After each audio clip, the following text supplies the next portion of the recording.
Hello everyone! Happy New Year! Welcome back to Room and Board. My name is Chris George and today we have part 2 of counting down the top $1 million Kickstarter and GameFound campaigns of all time of 2021. If you missed the first one, that was last week. I'll put a link to it in the description below. We went through campaigns 40 to 21, and now we are here with the top 20. These are the ones that I am the most excited for, that I think are going to be wicked awesome games. All of them are going to be great. If you backed them, I hope you enjoy them. Let me know which ones you backed. Let me know which ones you are excited about. And hey, let me know your own top 20, top 10 of this list. See if it compares with mine. You may know what's going to be my number one, but you may not know the rest. And I'm excited. This is the one time a year I let my FOMO free, and I can just talk about being excited about games.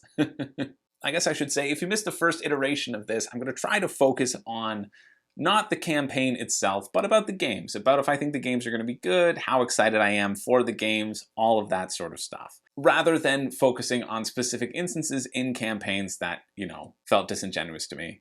Except I'm going to break that immediately for the first two that we're talking about the list, but then no more, don't worry.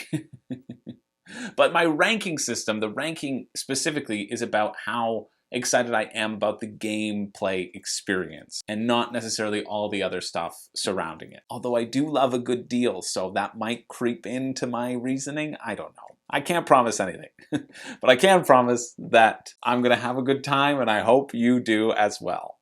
I'll tell you, making this list, it wasn't good for me because especially when we got to the top 10, top 9, I thought, why? Why, you fool? Why did you not back all these beautiful, amazing treats? And then I looked at my shelf and I thought, oh yeah, you got some games that you can play still. Don't worry. So let's get right into it. Kicking us off with number 20. And again, if you want to guess, I'll give you the amount and when it was funded and a couple clues. So I won't put the titles in the description below in order to facilitate that guess. This one raised 1.49 million euros. It funded September 9th. It is not a remake, not a spiritual successor, but kind of a remake and not a spiritual successor either. This one is Black Rose Wars Rebirth. Minimum pledge, $145 US, and maximum you could spend if you added in all the add-ons was $283 US. And honestly, Graminga the Witch alone makes this worthy of being in the top 20. I've heard good things about the system. The campaign itself, I remember it feeling disingenuous to me, but I've heard good things about the system. Who doesn't want to hop into an arena and chuck fireballs at your friends' faces and choose the spells that you're going to try to cast and hope that they go off without a hitch and that your friends don't do anything to disrupt that in this big system as you are rebuilding the lodge instead of destroying the lodge. That's the difference between these two, but it's also the same mechanics happen between this and Black Rose Wars. And I remember being upset about this campaign. I remember being angry because it felt greedy. There was no $1 pledge to access the pledge manager, and if you paid that $1, because they were increasing the prices in the pledge manager later, and if you pledged anything other than one of their pledges, it was going to be considered as a donation and you wouldn't get to use that as a credit later on. And I was going to go off on a tangent just now and say that time heals all. There are so many disingenuous campaigns out there. I can't hold on to the memory of just one that annoyed me. But I take it back because I re-looked at it to remember why I was angry, and I stand by it. It still annoys me. But hey, the minis look fantastic in this one. Ludus Magnus Studios seems to put out some really nice quality minis. A decent amount of stretch goals too, which is good for the price point that you're paying because it is expensive. I think it is a little bloated and finicky for what it is, but I really like the idea of customizing your spells as you go on and growing as this wizard and getting these destruction spells into your deck and drawing new ones, and the sort of randomness element of building that deck, that seems kind of fun to me. So I think it's a fitting one to start off the top 20. I definitely want to play it at some point in time, and that's Black Rose Wars Rebirth.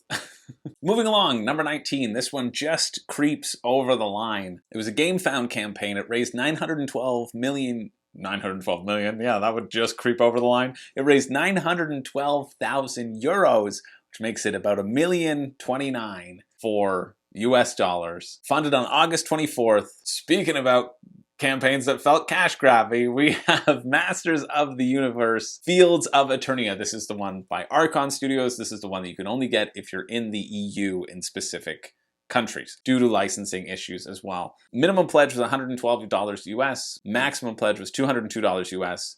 But remember, they gave you an opportunity to buy another set of the stretch goals, which you wouldn't need in the actual game. Why they're offering it, it's only for resale. It's literally only for resale. But we're not talking about the campaigns. Yeah, remember when I said I wasn't going to talk about the campaigns? Well, okay, we're done that now. Done officially. This is a teamed area control game. You're trying to gather the most victory points, and you do that by completing objectives and secret objectives and hunting down monsters on the game board itself. And really, it's about controlling choke points on the map. So you and your team are working together to make sure you control the map in the way that you need in order to accrue these victory points, and then after 5 rounds, the person with the most victory points, the team with the most victory points, wins. And whenever you enter into a battle, the battle is played with a team's deck. So you play cards to modify your attack value and your defense value, and whenever you win a battle, you basically just kick the other player's figure all the way back to their base. And you have these other tiny figures too that you're using and spreading out on the board, like kind of like your mini troops, and then you each control a hero. One of the things that I do remember liking about this game is that there are these bosses on the board, and if you don't defeat them, if they're not defeated by the end of the game, both teams lose. So you have to find that balance of, okay, you got to go kill the boss or we both lose. So I'm going to sneak taking this little choke point from you while you're occupied with that battle. So I kind of like that. I like area control, so this naturally gives that also a little bit of a boost in the rankings. But this is one that I'm never going to play unless I go to the EU or I find somebody who did that swippity swap with the other Masters of the Universe. It doesn't really hold any nostalgia sway over me, but I think the gameplay looks fun and I like that sort of team battle element to it. If you wanted a team game, this is it. If you didn't want a team game, I kind of wish that it had a free-for-all mode, but I don't think it does. Now, forget about that. We're moving on to 18, number 18. This one raised $2.43 million. Funded April 19th. It's a 1v1 skirmishy style game as well. Although you can play with more people, but I think the general consensus is that you should be kind of 1v1, and that is Mythic Battles Ragnarok. Minimum pledge of $119. Maximum pledge of $799 to get everything Mythic Battles that currently exists, and you know they're coming out with Mythic Battles Egypt in this year. For sure. Maybe not for sure, but you know that's going to happen. They were voting on it. But what I really appreciate about this campaign and this game in general is that the core pledge, the base pledge that you get, has a little bit of everything. It's got a bunch of monsters. It's got those cool, tall 3D trees, that sculpted terrain that people like to make you pay for more. It's got those little obstacles that you can put on the board. It's got really, really fun looking minis. And you can play it in skirmish or adventure mode. Adventure mode is there's a set scenario and it tells you what you have to do. Skirmish is you win if everybody else is dead or if you collect these 4 runes or gems that are on the board as well. So you have to balance out, do I go for a straight attack decision or do I try to get more maneuverability and try to get those runes before the other person can crush me to death? And I think that kind of duality of play is really interesting to me. This is also one that has army building. You have a set number of points and you can put into your team monsters or figures based on those points. And usually that really scares me in a game. Usually that turns me off. I feel like, that's too much work. I don't want to worry about assembling it. But strangely for this one, it doesn't feel like that to me. You have your one main person, and then you've got a bunch of like bigger monsters and smaller monsters. And you just go, okay, yeah, I'll take a 5, a 2.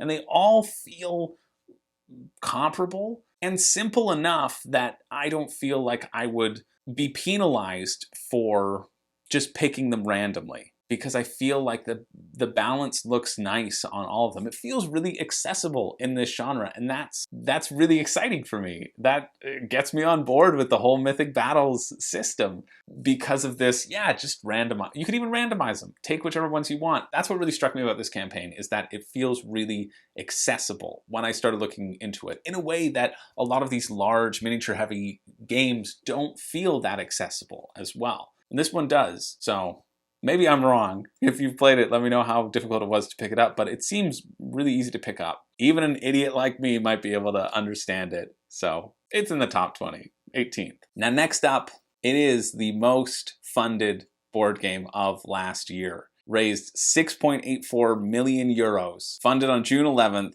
It is, of course, The Witcher Old World. Minimum pledge $79 US. Maximum pledge $310 US. And it's by Goon Board, which still gives me great joy to say, I know it's Go On Board, okay?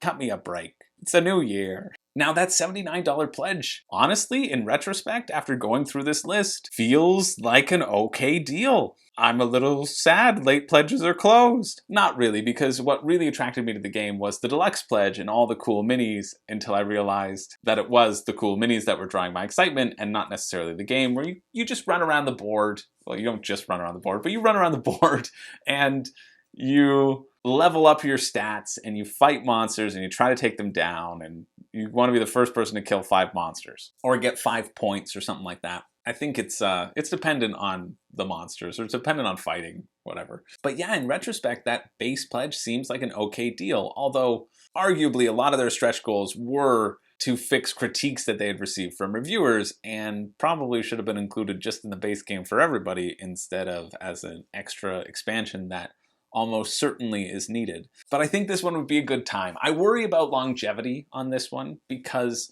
I worry after a few plays it's going to kind of feel the same. But if being in that world, interacting in that world feels fun and a good time, then it might be worth it. But I do feel a little bit of regret about this one. Will I continue to feel regret when I start talking about the next game? I don't know. We'll have to wait and see. Probably, which is actually surprising. But I think I'm still more excited about being in the 4th highest board game campaign of all time than actually the game itself. So I think that's a good indicator that it was the right choice to pass, but definitely play it sometime, and I'm sure I'll have a good time. Now, number 16, finished December 23rd, just a couple weeks ago. Raised over $1.5 million. That, of course, is Borderlands, Mr. Torg's Arena of Badassery. Minimum pledge, 84. Minimum pledge with stretch goals, 135. And you can spend a maximum of 365 on this one.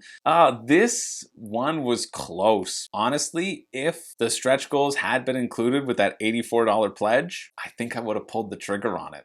Maybe not, because it's the holidays and, spending money on other stuff as well, and managing budgets, whatever. But this looks like some great dice chucking fun. Co-op, you have a bunch of different characters. This is why I think the stretch goals would have been a good thing, because you can switch out those characters and their little tech trees and their abilities, and you're going to face off in a number of scenarios against hordes and hordes of baddies. Rolling dice. I really like the react system. I think that's a main draw of this one. I did a video on this one. I did a video on a lot of them. But yeah, the react system is something that I think is still cool.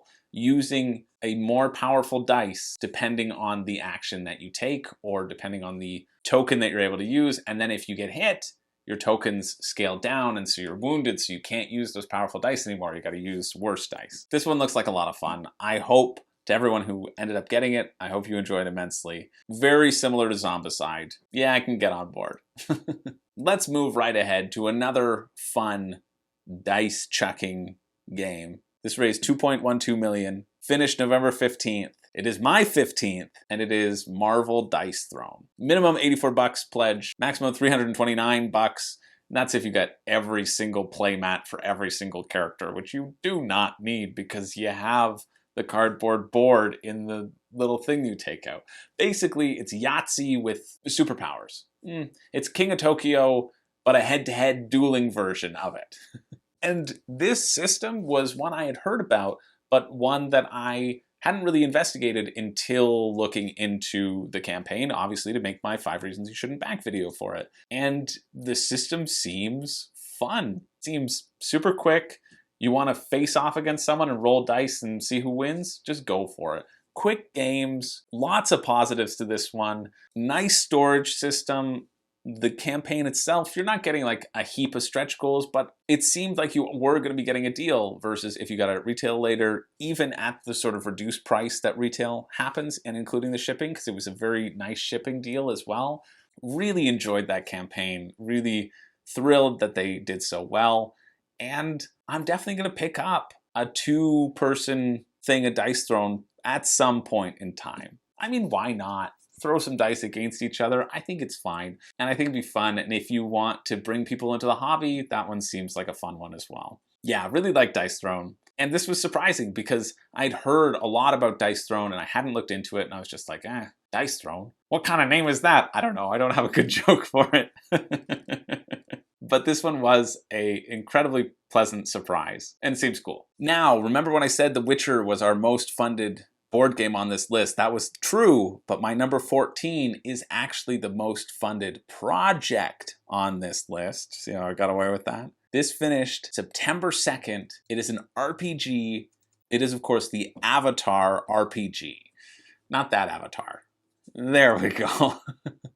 That Avatar. And what I love about this, and it's half because of this deal, the minimum pledge you could spend is $20, $20 to get PDF copies, PDF files of everything in this campaign, all of the books, all the stretch goals, whatever, everything for $20. And then you could spend $200 if you wanted those kind of all in hard copy and some additional stuff, whatever. But the fact that $20 US gives you all the stuff you need to do this RPG adventure, and you get to play an RPG adventure in the world of Avatar where you can be an airbender, a waterbender, earthbender, firebender. I guess I could have just said bender. I shouldn't have gone on that bender. I would have realized that. Or you could be a swordsman or a technophile, technocrat, Whenever I think of this class, I think of Hatsume from My Hero Academia with all of her little babies. Technologist, that's what it is. And in each game, what I think is so cool, you pick an era of time. And each era is tied to specifically the lifespan of an Avatar's life, except for the 100 Years' War where Avatar Aang was frozen in ice. And I just think that not only do you get to be in this world where you get to be a master of a certain element, which I just think is always amazing for these sorts of games, when you're living in your mind, right? Role-playing games, they create such vivid stories and cinematic experiences in your imagination, and to have the backdrop of all these elements and this great realized world, I don't know. I think it's cool. Zach, go get me some Avatar and let's play a dang campaign. Now, number 13. This one raised $2.046 million. Finished October 1st. This relates to one we've already talked about, but I think is the better version. That is Masters of the Universe Clash for Eternia. This is CMON's Master of the Universe. And the reason I like this one better is because it is a one versus all instead of a team battle. Team battles are fun, sure, but I think I like the one versus all idea more. And that's surprising because I didn't think I liked one versus all, and then I started playing a whole bunch of the others, and I was like, yeah, this feels fun. Now, your minimum pledge was $110. Maximum you can spend, it's a CMON campaign, so it was $445, which honestly is low for CMON. And for me, I don't know, none of the add-ons were that interesting to me about this one. It's just the base game. And honestly, if they had put it at 100, I probably would have impulse pledged for it and might have forgotten to cancel. Hopefully I would have come to my senses and realized I didn't really need it and should monitor my budget, especially in, the pandemic years that we've had. I'm getting so excited. I'm just becoming a little, I'll be here by the end of the video.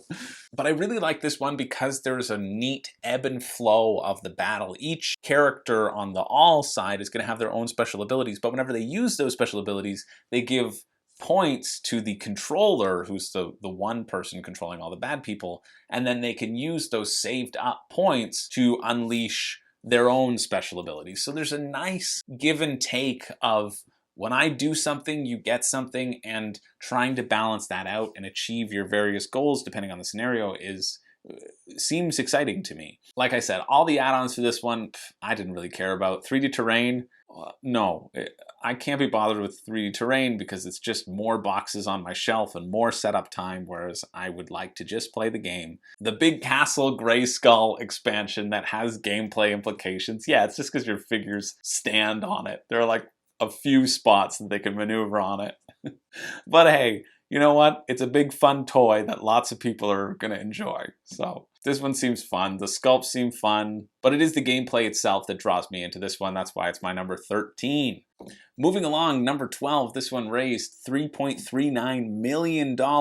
Finished funding November 5th. It was on GameFound, a standalone expansion, plus all the other stuff if you wanted it. The last expansion in this universe by Chip Theory Games, it is Too Many Bones Unbreakable, with a minimum pledge of $85. Yeah, that doesn't seem too much. And then a maximum pledge of $1,100 to get everything Too Many Bones. And the minimum pledge, the $85, it only gives you a 2-player game, which is unfortunate because it is a 4-player game. But this is a fun system. And honestly, this is higher up on the list because I have now played Too Many Bones. I played a 2-player version and it was a good time. It's a neat system of moving things around. It also made me realize whenever I looked at Too Many Bones, I saw the premium health chips and I heard that they were so important to upgrade to premium health chips so that you could get the same feel. And I thought, why would they ever not put premium health chips in this supposed premium game? And then I played it without the premium health chips and I thought, oh yeah, this is completely fine. Don't go for the premium health chips. This game is premium enough already. But it's fun. It is really surprising how dynamic and tactical it can be just being on this 4x4 mouse pad, because that's the board. It's a 4x4 grid where your character takes up one section of that grid and all these monsters will appear in various sections. And really, it's even smaller because a lot of the characters will be ranged. And if you're ranged, you can just hit anyone anywhere on the section. But it's trying to juggle the special abilities of the enemies, prioritizing which ones you need to take out first before they absolutely demolish you, hoping you don't roll too many bones. But if you do, you save those bones and you can use them with smaller backup plans, so you're not completely penalized for it. It's a fun system. I had a great time playing it. I would definitely play it again. And having played it at that 2-player count, I would think, yeah, honestly, getting in at the Unbreakable level with only 2 players wouldn't be that bad a thing, but I would want the character variation as well, which is how they get you, because each new character costs $30. So it's definitely a fun system, and it is up higher because I managed to play it. So I did play one. I forgot that I had played this, but I haven't played Unbreakable, right? So I know the system. You get the picture. Let's move on to another pretty big game that was also around that time. It raised 1.46 million euros, fittingly because it is a euro, on October 18th, and that is the Euro meets 4X, but really is just a Euro in space, Voidfall. Minimum pledge, $85. Maximum pledge, $152. Kind of like this, when you only have kind of 2. Basic, deluxe. Although this one did feel like you needed to get the deluxe, or you should just wait till retail for it. And that's ultimately why I ended up passing on it. But here we go, a space-themed game, almost in the top 10. Now, I think it is because it is my favorite way to play 4X games, which is just mix them with a euro and make them more euro than 4X. Long live the EU! Too soon for all you UK viewers. But this is one that honestly could soar to the top if someone were to teach it to me. I found the rulebook so inaccessible on this one, but that also makes it potentially a little bit higher on this list because I like the challenge, right? I like Euros. I like Euro games. I like games with a lot of mechanics, a lot of moving parts. And this certainly has all of those and more, and more, and more than I can even handle. Making it so I don't like them anymore. You've ruined the genre for me completely. I mentioned in the first video about being a prophet and having these ranked exactly like they will be ranked on Board Game Geek, and I think this is definitely going to be in the top 100 games of all time on Board Game Geek when it comes out, because people are going to love it. It's going to be complicated enough. People are going to play it over and over. People are going to want to rate it high just so that they feel good about buying it too. Like I said, I think if I played this and someone taught it to me and I played it, it could very well be number 2 on this list. Maybe number 3. I'm pretty attached to number 2 as well. Anyway, let's move on to number 10.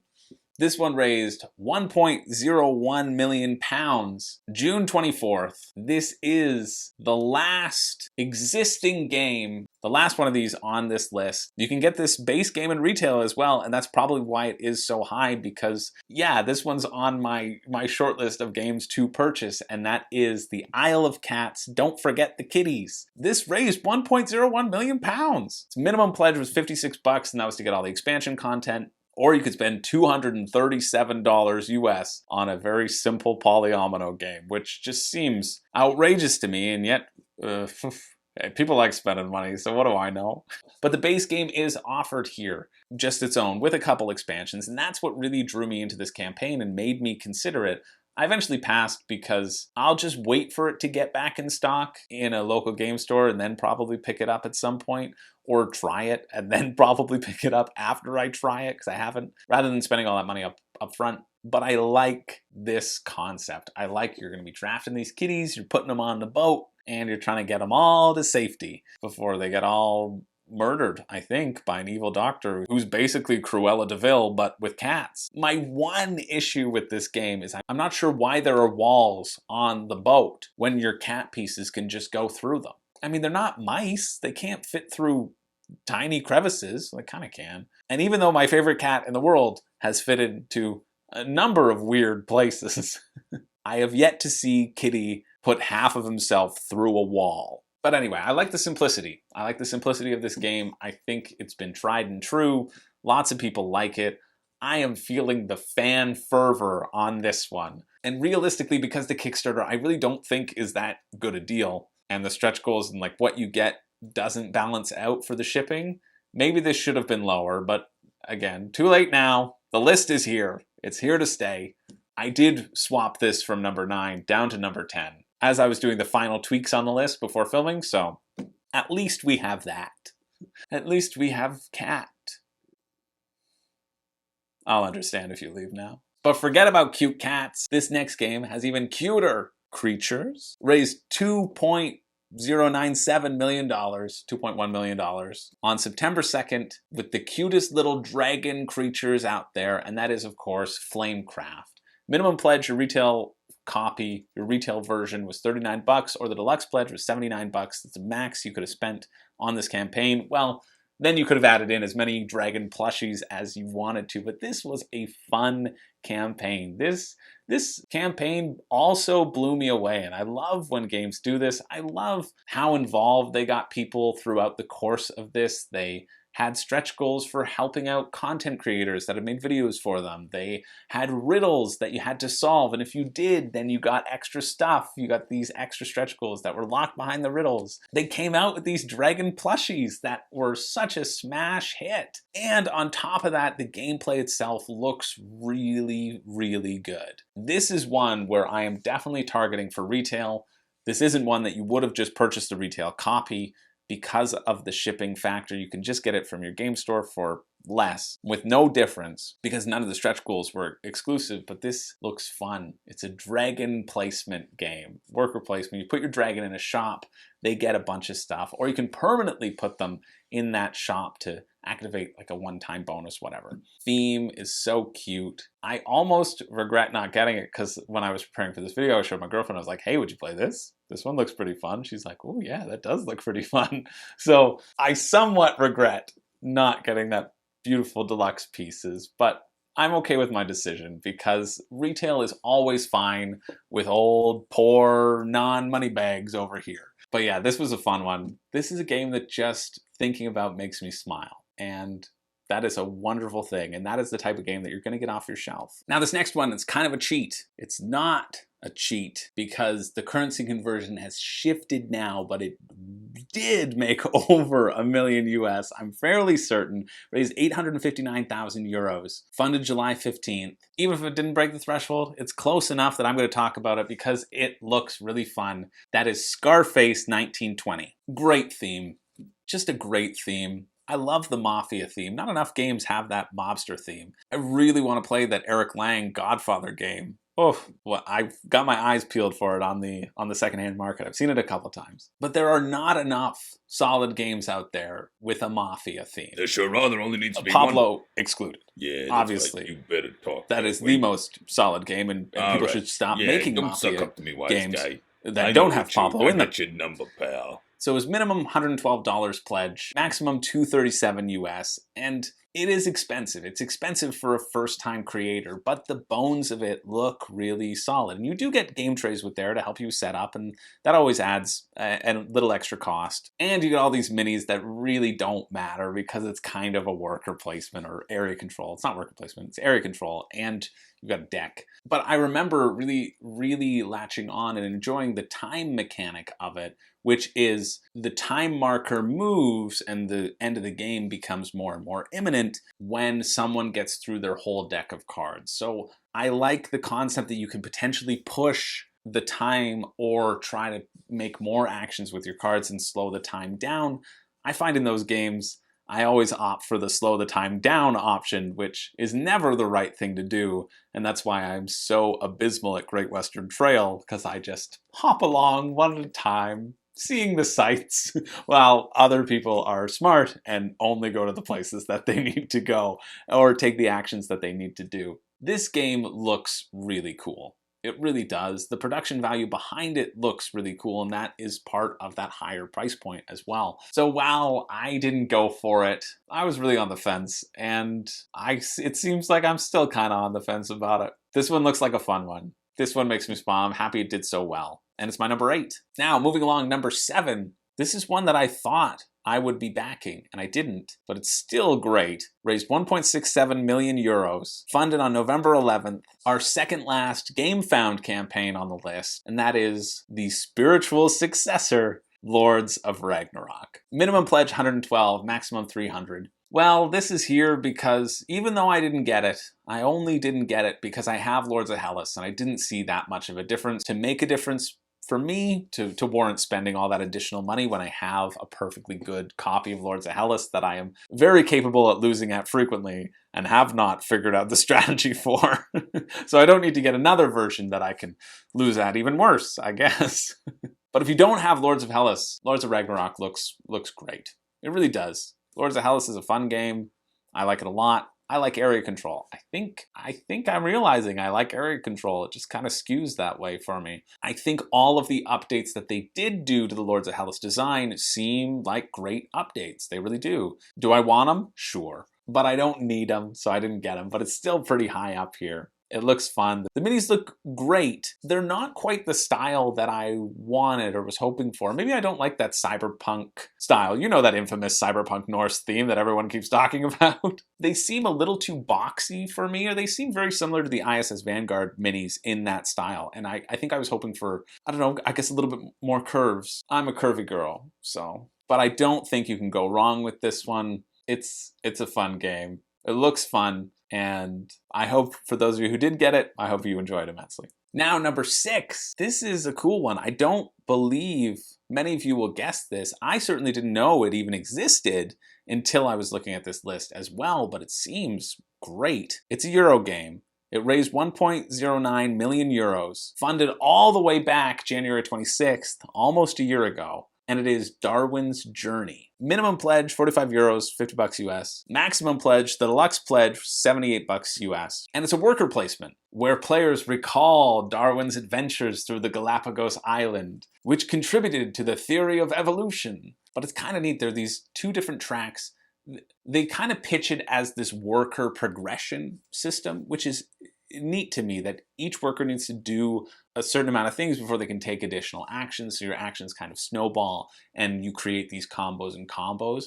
And it's fun making cool combos in a game. But what I really like is that there's these 2 different tracks. There's like a little ship track where you go to the various islands. And each time you hit an island, you can drop off an explorer there. And then the explorer will go and explore the track. But you only have 5 rounds to discover all the little tidbits of information that contribute to the theory of evolution. You have to manage, I assume, how far you move along the islands, who you're competing with in the existing island, because only the first person to discover the particular new species can put it in the museum, and then you get bonuses if you contribute to the museum. You get points and coins that can help you do more things. From what I've read, it seems like it's really crunchy. It seems like there are always going to be a lot of decisions that you can make. And my favorite thing when I was looking on Board Game Geek at the various ratings, someone who rated it a 5 said, it's like solving a 9-dimensional spreadsheet.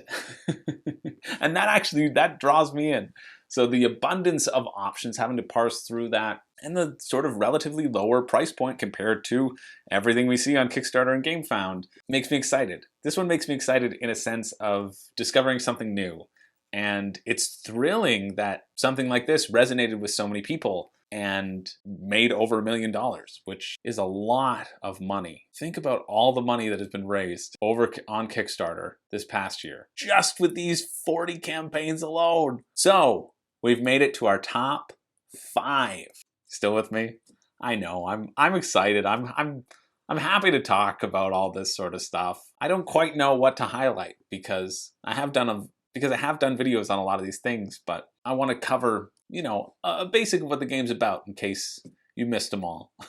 And so this one raised $1.56 million, funded August 5th. It is our last GameFound campaign on this list. It's a dungeon crawler, big, sprawling, and this is the one that I actually forgot existed. There's not really that great a way to search through GameFound's history of crowdfunding because they've merged their active and their pledge manager status.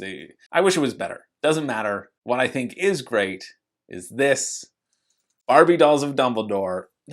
Dang it. Chronicles of Drunagor, Age of Apocalypse. Minimum pledge $95, maximum $570 to get everything crappie dolls of Bumblebees. And this just seems, I think out of all the dungeon crawlers, out of most of the dungeon crawlers that have come out or were launched last year, this one seems so cool.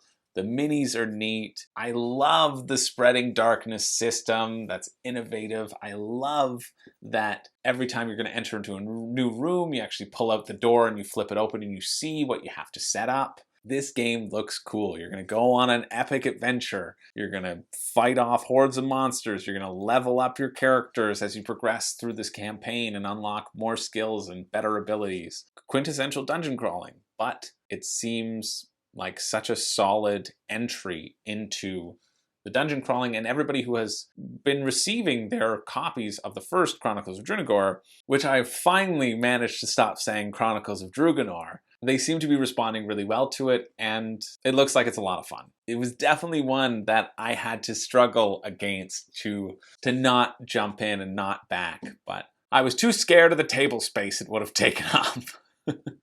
So I dodged that one. But that one's garbage compared to our number 4, which is a fairly new one. Made $1.18 million. The most from this designer, maybe the most Eagle Gryphon Games ever has, funded December 18th. That is Weather Machine. And this looks like a friggin' fun Euro. Minimum pledge was $129 to get it, so pricey, expensive. The maximum pledge is actually $249, but you get a signed copy, and it gets air sent to you once they're all done. So you get it first, basically. So the shipping's included in that pledge, which, honestly, as shipping prices go, that's not a bad markup for direct airfare right to you. But I think this one, the art is a delight for me. The way these mechanisms interlock and work together, at least from what I've seen and what I've looked into, seem really fun, super replayable. I love Vital Lacerda stuck himself in the game with Professor Lative. I just think that this is going to be so solid an experience and not overwhelming to learn and figure out as well. This is one that I could very well add to my collection and it would find a great home there because I have games that are a similar style. I like Euro games. I like a lot of things. But Weather Machine, yeah, for sure it's my number 4. It's hard to talk about, hard to give a sense of what the game is because there are so many different things at play.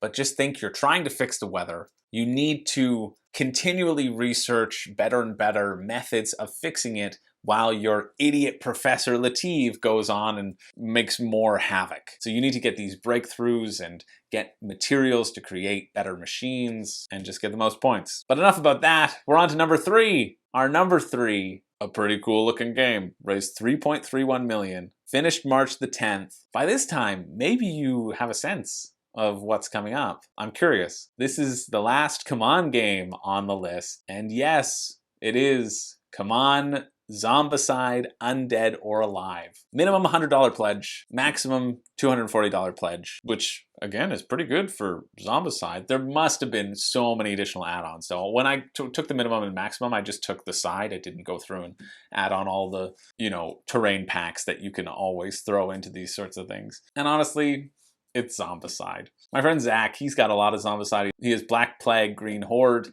and I will admit that I tried to get him to buy this one as well. I put that little buzz in his ear. I thought, Zach, don't you want more Zombicide?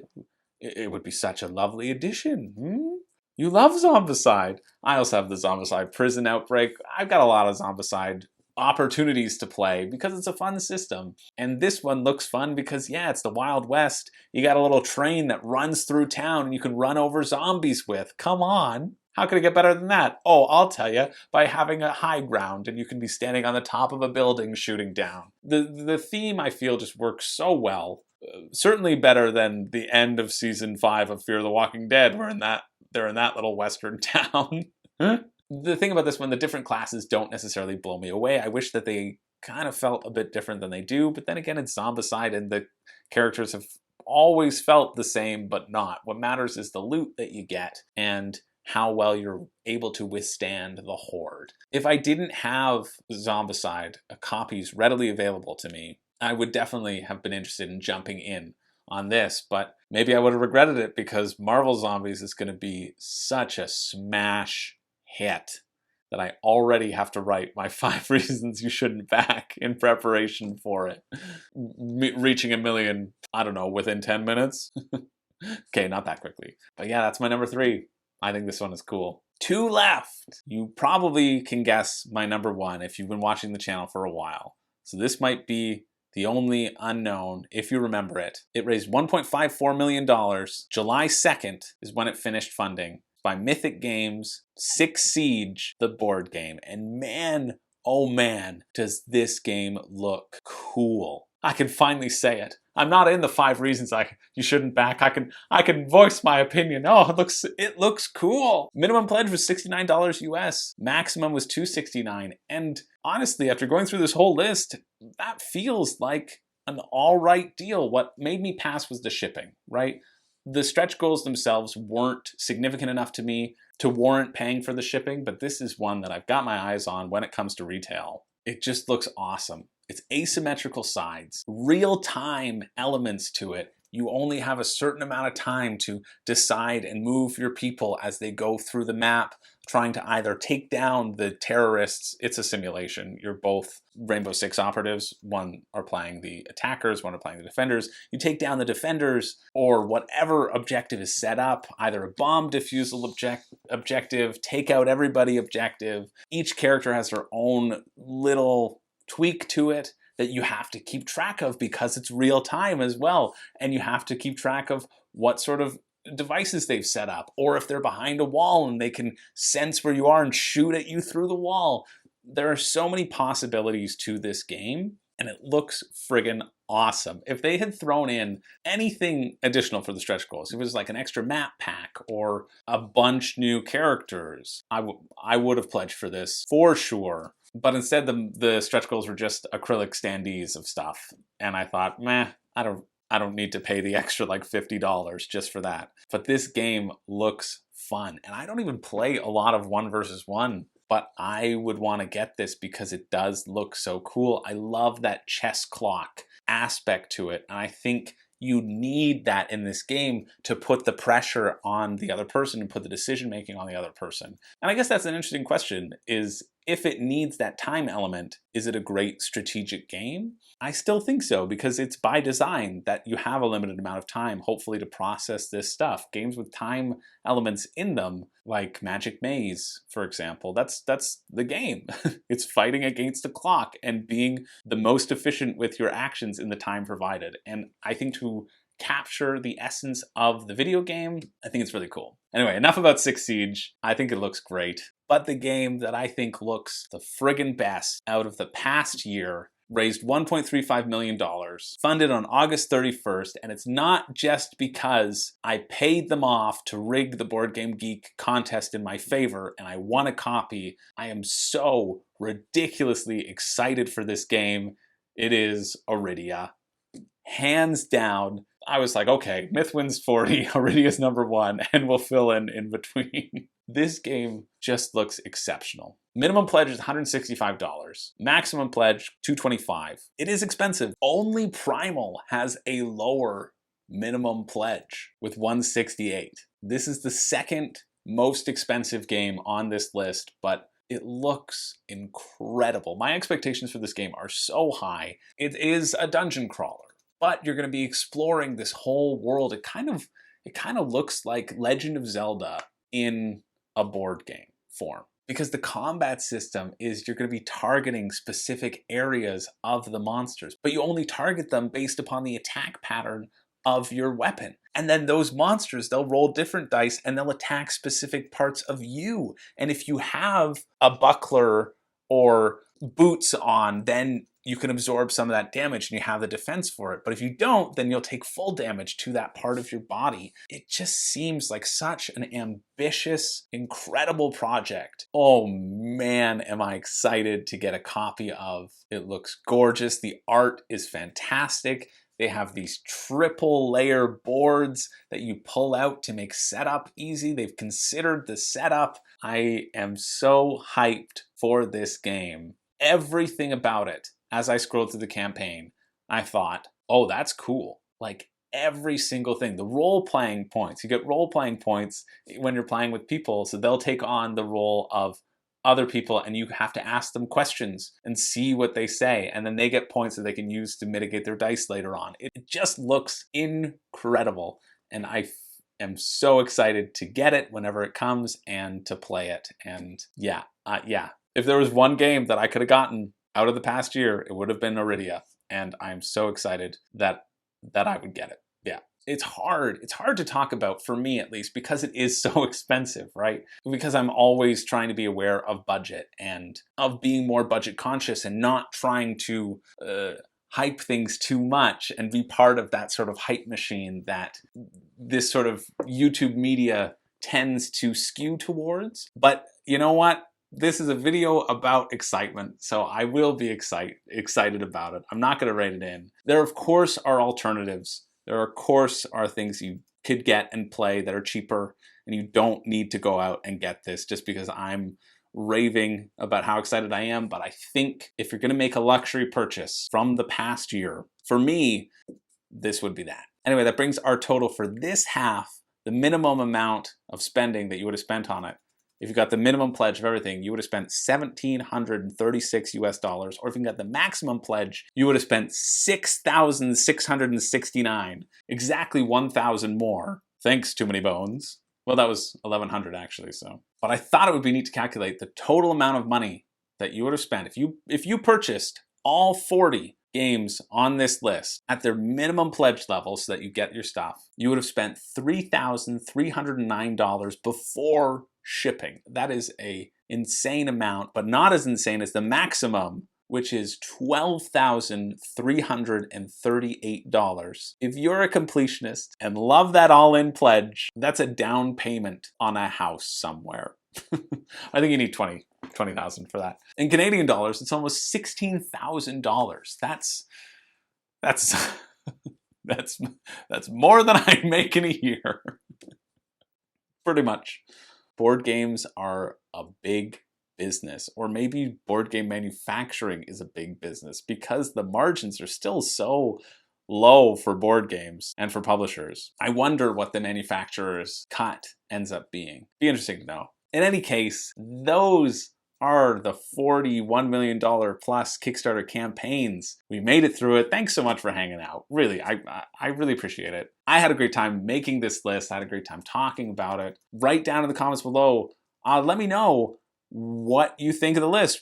How do our opinions, do they align? Are they completely flipped? And let me know from the past year, because I'm curious, what are you the most excited about, even if it didn't make this arbitrary threshold? Because $1 million, it's an arbitrary threshold for evaluating things, but it helps, focus us in and can just rank one specific list rather than dealing with the entirety of Kickstarter and GameFound, because there are a lot of campaigns and there are sure to be a lot in the future.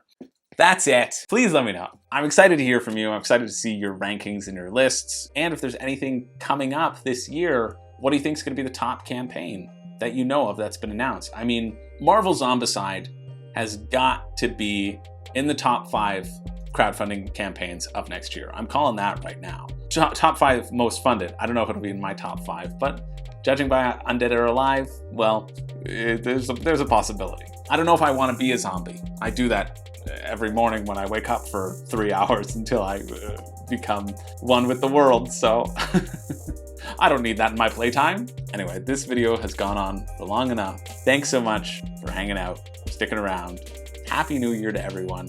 Once again, my name is Chris George. I don't have a catchphrase. I thought I would have a catchphrase by this year. That was my goal for 2022. Maybe by the end of next year, I'll have figured it out. Now get out of here and have a great day. Goodbye.